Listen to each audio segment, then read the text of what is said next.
Hi hello friends, എല്ലാ കൂട്ടുകാർക്കും നമ്മുടെ സാന്ത്വന സീരിയലിൻ്റെ ഇനി വരാൻ പോകുന്ന ആഴ്ചയിലെ മുഴുവൻ കഥയുടെ റിവ്യൂയിലേക്കാണ് സ്വാഗതം. എല്ലാ കൂട്ടുകാർക്കും ചാനൽ ആദ്യമായിട്ട് കാണുന്നുണ്ടെങ്കിൽ ഒന്ന് സബ്സ്ക്രൈബ് ചെയ്ത് ലൈക്ക് ചെയ്യാൻ മറക്കരുത്. അതോടൊപ്പം ബെൽ ബട്ടൺ അമർത്തിക്കോളൂ, എൻ്റെ എല്ലാ നോട്ടിഫിക്കേഷനും വന്നോളൂ. അതിനൊപ്പം തന്നെ ഹൈപ്പ് എന്ന് പറയുന്ന പുതിയൊരു ഓപ്ഷനും കൂടെ വന്നിട്ടുണ്ട്, അതിലും കൂടി ഒന്ന് ടച്ച് ചെയ്തോളൂ. ഞാൻ പറയണ ഇത് സീരിയല് തമിഴിലെ ഭാഗങ്ങളാട്ടോ ഞാൻ സാധനത്തിൽ ഇപ്പോൾ പറയുന്നത്. തമിഴിലെ ഭാഗങ്ങളാണ് കൂടുതലും ഇതിൽ ഇപ്പം നടന്നുകൊണ്ടിരിക്കുന്നത്.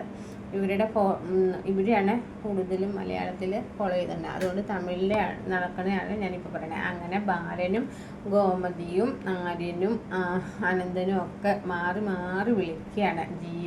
ജീവൻ്റെ വീട്ടുകാർ എല്ലാവരും കൂടി ചേർന്നിട്ട് ഇങ്ങനെ ബന്ധുക്കൾ ഒക്കെ മാറി മാറി വിളിക്കുന്നുണ്ട്. കാരണം അവർ 10:30-ക്കാണ് മുഹൂർത്തങ്ങൾ, 9:30-ക്ക് അവർ അമ്പലത്തിൽ വന്ന് നിൽക്കണം കേട്ടോ. ചെറുക്കൻ്റെ വീട്ടുകാർ ഇതുവരെയായിട്ടും എത്തിയില്ല. അതുകൊണ്ട് അവർ മാറി മാറി വിളിക്കുകയാണ്. ഇതുവരെ പെണ്ണിൻ്റെ വീട്ടുകാരാണെങ്കിൽ ആദ്യം വരുന്നത്. കാരണം പെണ്ണിനെ ഒരുക്കണം, പെണ്ണിൻ്റെ അവിടെ പോയിട്ട് ഇവിടെ നിന്ന് മേക്കപ്പ് ചെയ്ത് പോയിട്ട് അവിടെയും കുറച്ച് ടച്ചിങ് ഒക്കെ ഉണ്ടല്ലോ, ചെയ്യണമല്ലോ. അപ്പോൾ അതിന് വേണ്ടി പെണ്ണു വീട്ടുകാർ ആദ്യം ചെല്ലണേ. അവരോട് വന്നിട്ടുണ്ടാവും. അവിടെ എത്തുമ്പോഴേക്കും ഇവിടെ ആരെയും തന്നെ കാണുന്നില്ല. അപ്പോൾ അതുകൊണ്ട് ഇവരെ വിളിച്ചുകൊണ്ടിരിക്കുക. പക്ഷേ ഫോൺ എടുക്കുന്നില്ല കേട്ടോ. അങ്ങനെ ജീവൻ്റെ ഒരു ബന്ധു നമ്മുടെ ബാലൻ്റെ വീട്ടിലേക്ക് വരിക. ഞാൻ ജീവൻ്റെ ഭാഗത്ത് ഒരു അമ്മാവനാണ്, നിങ്ങൾ അമ്പലത്തിലൊന്നും കാണാതെ ആയതുകൊണ്ട് ഞാൻ ഇങ്ങോട്ടേക്ക് അന്വേഷിച്ച് വന്നാന്ന് പറയുന്നുണ്ട്. നിങ്ങൾ എന്താ വരാത്തത്? നിങ്ങളെ കണ്ടിട്ട് റെഡി ആയ പോലും ഇല്ലല്ലോ, നിങ്ങൾ എന്താ വരുന്നില്ലേ? ഞങ്ങൾ ഇറങ്ങുവാണ് എന്ന് പറഞ്ഞിട്ട് അവിടെ അവർ നിൽക്കട്ടോ. ശരി, എന്നാൽ പോട്ടെ, വാ എന്ന് പറയുന്നുണ്ട് അമ്മാവൻ. അങ്ങനെ ആ ബന്ധു അവിടെ നിന്ന് പോവുക. നമ്മുടെ ജീവൻ്റെ ബന്ധു അമ്പലത്തിലേക്ക് പോയി പറയുന്നുണ്ട്. അതെ, അവർ ഇപ്പം തന്നെ എത്തും, അവരിതേ റെഡിയായി കഴിഞ്ഞ് ഇപ്പം തന്നെ എത്തും എന്ന് പറയുമ്പോൾ അവർ അപ്പോഴാണ് സമാധാനമാകുന്നത് കേട്ടോ. ജീവന് സമാധാനമാവുന്നുണ്ട്. അങ്ങനെ ബാലൻ്റെ അടുത്ത് അവിടുത്തെ ബന്ധുക്കളൊക്കെ ചോദിക്കുന്നു, നമുക്ക് പോകേണ്ടതേ പോകാനുള്ള ബസ്സും കാര്യങ്ങളും ഒക്കെ വന്നു, വാ നമുക്ക് കയറാം. അല്ല അനിമോൾ എന്താ മേക്കപ്പ് ചെയ്ത് വരെ കഴിഞ്ഞില്ലേ? ബ്യൂട്ടി പാർലറിൽ പോയിട്ട് അവിടെ പിക്ക് ചെയ്തിട്ടാണ് പോകുന്നത് എന്നൊക്കെ ചോദിക്കുമ്പോൾ പറയാട്ടോ, അവൾ ബ്യൂട്ടി പാർലറിലാണോ പോയിരിക്കുന്നത്?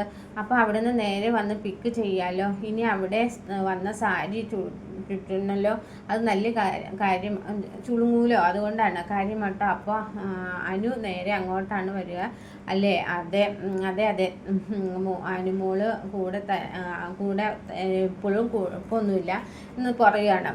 അപ്പോൾ ബാലനും ഗോമതിയും വിചാരിക്കുന്നുണ്ട് എന്തൊക്കെയായാലും പോകാൻ. കാരണം ജീവൻ്റെ വീട്ടിലേക്ക് നേരിട്ട് പോയിട്ട് മാപ്പ് പറയേണ്ട കാര്യമാണ്, അല്ലാതെ ഇവിടെ ഒളിച്ച് നിന്നിട്ട് കാര്യമൊന്നുമില്ല. അപ്പോൾ എല്ലാവരും വിളിക്കുകയാണ്, എടാ മക്കളെ, നിങ്ങൾ വണ്ടിയിൽ കയറി നമുക്ക് അവിടെ നേരിട്ട് പോകാമെന്ന് പറയാം. അച്ഛ, അവിടെ പോയിട്ട് എന്ത് പറയാനാണ് അച്ഛ? അവിടെ അടുത്ത് നമുക്ക് പറയാൻ വാക്കുകളില്ല. അവരെ നമ്മൾ നാണം കെടുത്തിയ പോലെ ആയില്ലേ? എടാ, എന്ത് ചെയ്യണം? എല്ലാത്തിനും കാണണം. അവളോ ആ അനുശ്രീ ഗോമതിയോ പറയുമ്പോൾ ബാലൻ, പണ്ട് ഗോമതി നീ നിർത്തി എന്നിട്ട് പലവട്ടം പറഞ്ഞ് അവളുടെ കുറ്റപ്പെടുത്തല്ലേ? അവൾ ഒരിക്കലും ഒരു തെറ്റും ചെയ്യില്ല. അവൾക്ക് വേറെ എന്തോ അപകടം പറ്റിയിട്ടുണ്ട്. അതെന്തായാലും നമുക്ക് നോക്കാമല്ലോ. നമ്മളുടെ ആര്യ അന്വേഷിച്ച് പോയിട്ടുണ്ടല്ലോ എന്ന് പറയാണ്. അതിനുശേഷം എല്ലാവരും കൂടി വണ്ടിയിലേക്ക് കയറുന്നുണ്ട്. വെറുതെ അങ്ങോട്ട് കയറി ഇരിക്കുക കേട്ടോ. എന്നിട്ട് അങ്ങനെ അമ്പലത്തിലേക്ക് എത്തുകയാണ്. അപ്പോൾ പെണ്ണ് എവിടെ എന്ന് എല്ലാവരും ചോദിക്കുമ്പോഴേക്കും ആ ബ്യൂട്ടി പാർലറിൽ നിന്ന് ഇപ്പോൾ ഇങ്ങോട്ട് വരും എന്ന രീതിയിലാണ് എല്ലാവരും ചോദിക്കുന്നത്. പെണ്ണെവിടെ? അപ്പോഴാണ് ബാലൻ ഇങ്ങനെ മുഹൂർത്തം ഇങ്ങനെ കാത്തിരിക്കരുത്, ആര്യ എവിടെയെങ്കിലും ഒക്കെ തപ്പി പിടിച്ച് കൊണ്ടുവന്നാലോ, റെഡി ആയില്ലെങ്കിലും കുഴപ്പമൊന്നുമില്ല. ഉള്ള വേഷത്തിൽ താലി കെട്ടി ബാലന് നൽകുകയാണ്. അങ്ങനെ മുഹൂർത്ത സമയമായി തിരുമേനി വരുന്നുണ്ട്. അതേ പെണ്ണും ചെറുക്കനും അവിടെ കയറിയിരിക്കും, മണ്ഡപത്തിൽ കയറിയിരിക്കാൻ പറയുകയാണ് തിരുമേനി. അപ്പോൾ ബാലൻ പിന്നെ പറയാതിരിക്കാൻ അവൻ നിവൃത്തിയില്ല. അവളെ ഇങ്ങനെ രാവിലെ കാണുന്നില്ല എന്നൊക്കെ പറയുകയാണ്. അപ്പോൾ തന്നെ എല്ലാവരും നാട്ടുകാരൊക്കെ പറഞ്ഞു തുടങ്ങി, അവൾ വേറെ അഫയർ ഉണ്ടായിട്ടുണ്ടാവും, ചെറുക്കൻ്റെ കൂടെ ഒളിച്ചോടി പോയിട്ടുണ്ടാവുന്ന. അല്ലെങ്കിൽ ബാല, തൻ്റെ മുഖത്തൊരു ബോധമുണ്ടോ? അവൾക്ക് വേറെ അഫയർ ഉണ്ടെങ്കിൽ നേരത്തെ ഒളിച്ചോടി പോയി കൂടെ? ഈ വീട്ടുകാരെ ഇങ്ങനെ ബുദ്ധിമുട്ടിപ്പിക്കണോ എന്നൊക്കെ പറയുകയാണ്. അപ്പോൾ ജീവൻ പറയാ, ആരും അനുവിനെ കുറ്റപ്പെടുത്തണ്ട, അനുവിനെ എനിക്ക് നന്നായിട്ട് അറിയാം. അഫയർ, അവൾക്ക് മുമ്പ് ഒരു അഫയർ ഉണ്ടായിരുന്നു, അലോക എന്നല്ലേ പേര് എന്ന് ചോദിക്കുകയാണ്. അത് കേട്ടിട്ട് ബാലനും അതുപോലെ തന്നെ ഗോമതിയും ഒക്കെ ഷോക്ക് ആവണം. മോൻ ഇങ്ങനെ അറിയാം, എൻ്റെ അടുത്ത് എല്ലാവരും തുറന്നു പറഞ്ഞിട്ടുണ്ട്. അവൾ ഒരു പേടി ഉണ്ടായിരുന്നു, അയാൾ എന്തെങ്കിലും ചെയ്യുമോ എന്നൊരു പേടി അവൾക്കുണ്ടായിരുന്നു. അല്ലാതെ അവൾ ഒരിക്കലും അങ്ങനെ ചെയ്യില്ല, കാരണം ഞാനും കണ്ട് സംസാരിച്ചതിനൊക്കെ കുറിച്ച് എന്ന് പറയാണ് ജീവൻ. അതുകൊണ്ട് തന്നെ അവൾ വേറെ എന്തോ അപകടത്തിൽ പെട്ടിരിക്കുകയാണ്, അല്ലാതെ അവൾ വേറെ ആരുടെയും കൂടെ പോയിട്ടില്ല. അവൾ ആരും കുറ്റപ്പെടുത്താൻ നിൽക്കണ്ട എന്ന് പറയാണ് ജീവൻ. ജീവൻ്റെ വീട്ടുകാരും അത് ശരിവെക്കുകയാണ്. അതെ, ഒരു പെൺകുട്ടീനെ വിവാഹത്തെ സമയത്ത് കാണാനില്ല, ആദ്യം തരാത്ത അവൾ ഒളിച്ചോടി പോയതെന്നാണോ? നിങ്ങളൊക്കെ ഈ നാട്ടുകാരല്ലേ എന്നൊക്കെ പണ്ട് അവരെ നാട്ടുകാരെ ബന്ധുക്കളൊക്കെ കുറ്റപ്പെടുത്തട്ടെ, എന്നിട്ട് അനുവിനെ സപ്പോർട്ട് ചെയ്ത് നിൽക്കുകയാണ്. അപ്പോൾ ജീവൻ പറയുന്നുണ്ട്, അവൾ തിരിച്ചു വരും, ഞാനല്ലേ പറയുന്നത്, അവൾക്ക് എന്ത് പറ്റിയെന്ന് അറിയില്ലല്ലോ. നിങ്ങൾ ഒരു കാര്യം നിങ്ങൾക്ക് അറിയിക്കേണ്ടവരൊക്കെ അറിയിക്കാൻ പോലീസിലൊക്കെ അറിയിക്കുന്നുണ്ട്. അപ്പോൾ ജീവൻ്റെയും വീട്ടുകാരുടെയും വിശ്വാസം ഇപ്പോൾ അനു വരും എന്ന അങ്ങനെ വിശ്വസിച്ച് അവർ നിൽക്കുക കേട്ടോ. അങ്ങനെ സമയം 10:45 അലോക് പറയുന്നുണ്ട്, എന്തായാലും 10:45 ആയി, ഇനി നമുക്ക് നമ്മുടെ നാടകത്തിലേക്ക് കടക്കാം. നീ താലിമാല ഞാൻ നിൻ്റെ കഴുത്തിലേക്ക് കെട്ടിത്തരാം, അല്ലെങ്കിൽ വേണ്ട, നിൻ്റെ കഴുത്തിൽ കെട്ടി തന്നപ്പോൾ നിയമപരമായി നീ എൻ്റെ ഭാര്യയല്ലേ, എനിക്ക് വേറൊരു പെണ്ണെ വിവാഹം കഴിക്കണം. നല്ല പണച്ചാക്ക് നിൻ്റെ മുന്നിൽ നിട്ടി, സമ്പാദ്യവും സൗന്ദര്യവും നല്ല വീട്ടുകാരുള്ള ഒരു കുടുംബം എൻ്റെ വലിയച്ഛൻ്റെ ആലോചിച്ചതാണ്. എനിക്ക് അവളെ വിവാഹം കഴിക്കണം, അതുകൊണ്ട് നീ ഒറ്റയ്ക്ക് അത് പറ്റില്ല ആലോക, എന്നെ കൊണ്ടുപോയി പിന്നെ എന്നെ എവിടെ നിന്നെങ്കിലും കിട്ടിയെന്നൊക്കെ പറഞ്ഞു കൊണ്ടുപോയാൽ മതി, എന്നാൽ ശരി എന്ന് പറയുകയാണ് ആലോക. പക്ഷേ അനുവിന് ഇത് ആലോകിനെ അവിടെ കൊണ്ടിട്ട് കൊടുക്കണം എന്നുള്ള വിചാരമൊന്നും അല്ലാട്ടോ അനുവിന്. കാരണം ഇതിനുള്ള ശിക്ഷ അവനെ കൊടുക്കണമല്ലേ, അതിന് ആലോകിനെയും കൂട്ടിക്കൊണ്ട് പോവുകയാണ് നമ്മുടെ അനു. കാരണം അലോക് വിവാഹം കഴിച്ചിട്ടൊന്നുമില്ല, പക്ഷേ തന്നെ ഇവിടെ നിന്നൊക്കെയോ രക്ഷിച്ചുകൊണ്ട് ആണ് അലോക് വന്നിരിക്കുന്നത് എന്ന കഥ പറയാനാണ് അലോക് വിചാരിച്ചേക്കുന്നത്. പക്ഷേ എന്താ ചെയ്യുക എന്ന് വെച്ചാൽ, കാറിൽ വെച്ചിട്ട് അലോകിൻ്റെ കൂടെ ഇങ്ങനെ കാറിൽ പോകുന്ന സമയത്ത് അലോക് പോലും കാണാതെ ഒരു താലിമാല ഇങ്ങനെ പോക്കി കാണിച്ചില്ലേ അലോക്, ആ താലി എടുത്തിട്ട് കഴുത്തിലേക്ക് അണിഞ്ഞിട്ട് ആ ഡ്രസ്സ് ഇങ്ങനെ ഓടി പിടിക്കുകയാണ് അനു കേട്ടോ. അലോക് കാണാതിരിക്കാനാണ്. എന്നിട്ട് അവർ അമ്പലത്തിലേക്ക് വരുന്നുണ്ട്. അനു വണ്ടിയിൽ നിന്ന് ഇറങ്ങുമ്പോഴേക്കും എല്ലാവരും ഭയങ്കര എന്ത് പറ്റി മോളെ എന്നിങ്ങനെ ചോദിച്ചുകൊണ്ടിരിക്കുകയാണ്. സമയത്ത് അനു പറയുന്നത്, ആലോകിൻ്റെയും എൻ്റെ വിവാഹം കഴിഞ്ഞു എന്ന് പറയുകയാണ്. അത് കേൾക്കുമ്പോഴേക്കും ആലോക് പറയുക, വിവാഹം ഒന്നും കഴിഞ്ഞിട്ടില്ല, അവൾ വെറുതെ പറയാം, ഇവിടെ വേറെ എന്തോ ഗുണ്ടകൾ പിടിച്ചു പോകുമ്പോൾ പിന്നെ ഞാൻ രക്ഷപ്പെടുത്തി ഇവിടെ കൊണ്ടുവന്നതാണ്, ഞങ്ങളുടെ വിവാഹം കഴിഞ്ഞിട്ടൊന്നുമില്ല എന്നൊക്കെ പറയാട്ടോ.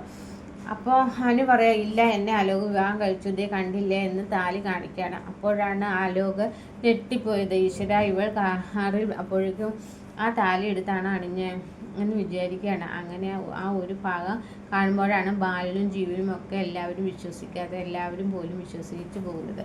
ബാലൻ അപ്പത്തരം ഗോമതി അനുവിൻ്റെ മുഖത്തേക്ക് മാറ്റി മുഖം അങ്ങോട്ട് അടിച്ച് പൊട്ടിക്കൊണ്ട് പറഞ്ഞു, എന്നിട്ട് ഈ നാണം കെട്ടവളെ നിൻ്റെ അച്ഛൻ ഇത്രയും നേരം പറഞ്ഞു എന്താണെന്നറിയുമോ, എൻ്റെ അനുമോൾ തിരിച്ചു വരും, അനുമോൾ ചതിക്കില്ലെന്ന്. നിന്നെ കെട്ടാൻ നിന്ന ഈ ജീവൻ നിന്നെ ആയിട്ട് ഒരു പരിചയവുമില്ല, ആകെ പരിചയമായ 1 മാസത്തെ പരിചയം മാത്രമേ ഉള്ളൂ.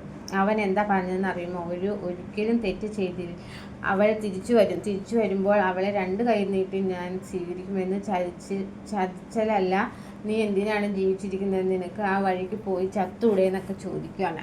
എന്തൊക്കെ കുറ്റപ്പെടുത്തുകയാണ്. അപ്പം തന്നെ അവിടെ ഒരു കലത്തിൽ വെള്ളം ഉണ്ടായിരുന്നു അമ്പലത്തിൽ, അതായത് അവിടെ അമ്പലത്തിലെ പൈപ്പ് വെള്ളം ഇങ്ങനെ നിറച്ച് വെച്ചേക്കുക കുടത്തിൽ, ബാക്കി ബക്കറ്റിലൊക്കെ ആയിട്ട് ഒരു ബക്കറ്റ് വെള്ളം എടുത്തിട്ട് ബാലൻ തല വഴി ഒഴിച്ചിട്ട് പറയുക, എൻ്റെ മോള് മരിച്ചു കണ്ട കർത്തവ്യങ്ങളൊക്കെ ഞാൻ ചെയ്യും, ചടങ്ങുകളൊക്കെ ഞാൻ ചെയ്തു കഴിഞ്ഞു, അതിൻ്റെ കുളിയാണ് ഞാൻ കുളിച്ചത്, ഇനി ഞാനും ഇവളും തമ്മിൽ ഒരു ബന്ധവുമില്ല, ജീവനും വീട്ടുകാരും ക്ഷമിക്കണം, ഞാൻ നിങ്ങളുടെ കാല് പിടിക്കാം. ജീവൻ പറഞ്ഞു, വേണ്ട അങ്കിളെ എന്തിനാ കാല് പിടിക്കുന്നത്, സാരമില്ല അനു, ശരി എന്ന് പറഞ്ഞ് ജീവനും വല്ലാത്ത വിഷമത്തിൽ ബന്ധുക്കളൊക്കെ അവിടെ ആരും കുറ്റപ്പെടുത്തേണ്ട, വേണ്ട പോവുക എന്ന് പറഞ്ഞിട്ട് ജീവൻ ബന്ധുക്കളും കൂടി തിരിച്ചു പോവുക കേട്ടോ. അവരൊന്നും പറയുന്നില്ല. അനുവിനെ അവരെ അങ്ങനെ മാന്യമായിട്ടുള്ള ആൾക്കാരായതുകൊണ്ട് തന്നെ മാന്യമായ രീതിയിൽ തന്നെ അനുവിനോട് പറഞ്ഞിട്ട് അവരങ്ങോട്ട് പോവാട്ടോ. അലോവും കൂടി ഇങ്ങനെ നിൽക്കുക. കാണുമ്പോഴേക്കും ആ മിത്രയും മീനാക്ഷിയും ഒക്കെ ദേഷ്യം വരാട്ടാ. എടി നിനക്കൊക്കെ ഇങ്ങനെ ഞങ്ങൾ വിചാരിച്ചില്ലടി, ഇത്രയും നേരം നീ വരുന്ന പ്രതീക്ഷയിൽ ഞങ്ങൾ നിൽക്കുക. സ്വന്തം അനിയത്തിയായിട്ടല്ലേ, മക്കളെ പോലെയല്ലേ ആ വീട്ടുകാർ കണ്ടത്, ഞങ്ങൾ കണ്ടത് എന്നൊക്കെ പറയുക. അതൊന്നും കേൾക്കുന്നില്ല. അലോക അവർ വിഷമിപ്പിച്ചു. അങ്ങനെ തന്നെ നിൽക്കണം. അലോകാണെങ്കിൽ ഈശ്വര ഇവിടെ എന്തുദ്ദേശിച്ചാണാവോ എന്ന രീതിയിൽ ഇങ്ങനെ നിൽക്കട്ടോ. അങ്ങനെ അവരെല്ലാവരും ദേവമംഗലത്ത് പോകുന്നുണ്ട്. അപ്പോൾ അനു അവിടെ പോകും. അപ്പോൾ അനു പറയാം, അലോക നമുക്ക് കൃഷ്ണമംഗലത്ത് പോകാം. കൃഷ്ണമംഗലത്ത് എന്തിനാ, ഞാൻ നിൻ്റെ ഭാര്യ, ഇന്ന് ഞാൻ കൃഷ്ണമംഗലത്ത് നിൽക്കാൻ പോകുന്നത്. നീ വെറുതെ കളിക്കല്ലേ കേട്ടോ. നീ എന്താ പുതിയ നാടകം കളിക്കുകയാണോ? ഇനി എന്ത് വിചാരിച്ചാലും ഒരു കുഴപ്പവുമില്ല. ഞാൻ ഇനി മുതൽ കൃഷ്ണമംഗലത്ത് മരുമകളാണ് എന്ന് പറഞ്ഞിട്ട് നമ്മുടെ അലോകിൻ്റെ കൂടെ കൃഷ്ണമംഗലത്തേക്ക് പോവാട്ടോ. അപ്പോൾ തന്നെ അമ്മായി അപ്പോഴേക്കും നമ്മുടെ അച്ഛനും വിളിച്ച് അവളെ വിവാഹം കഴിച്ചു, അനുമോളെ എന്തൊക്കെ പറയുകയാണ്. അപ്പം അവർക്ക് സന്തോഷമാവാണ്. അവർ നിലവിളക്കൊക്കെ കൊടുത്ത് അനുവിനെ സ്വീകരിക്കുകയാണ് അകത്തേക്ക്. അപ്പം നമ്മുടെ പുതിയ മരുമകൾ എന്ന് പറഞ്ഞിട്ട് സ്വീകരിക്കുകയാണ്. മുത്തശ്ശിക്കും വിഷമമുണ്ടെങ്കിലും തൻ്റെ കൊച്ചുമകൾ തന്നെയാണല്ലോ വീട്ടിലേക്ക് വന്നേക്കണേ. മുത്തശ്ശി സന്തോഷമുണ്ട് കേട്ടോ. അപ്പോൾ ഈ ഒരു ഭാഗം നമ്മൾ തിങ്കളാഴ്ചയും ചൊവ്വാഴ്ചയും ബുധനാഴ്ചയൊക്കെ ആയിട്ട് കാണാൻ പോകുന്നത് കേട്ടോ. തമിഴിലെ ഭാഗമാണ് ഈ പറയുന്നത്. അപ്പോൾ ഈ ഭാഗം അങ്ങനെ തന്നെ മലയാളത്തിലും വരും കേട്ടോ. വീഡിയോ ഇഷ്ടമായാൽ ലൈക്ക് ചെയ്യുക, സബ്സ്ക്രൈബ് ചെയ്യുക, കമൻറ്റ് ചെയ്യുക. മറ്റൊരു വീഡിയോയുമായിട്ട് കാണാം. Take care, bye bye.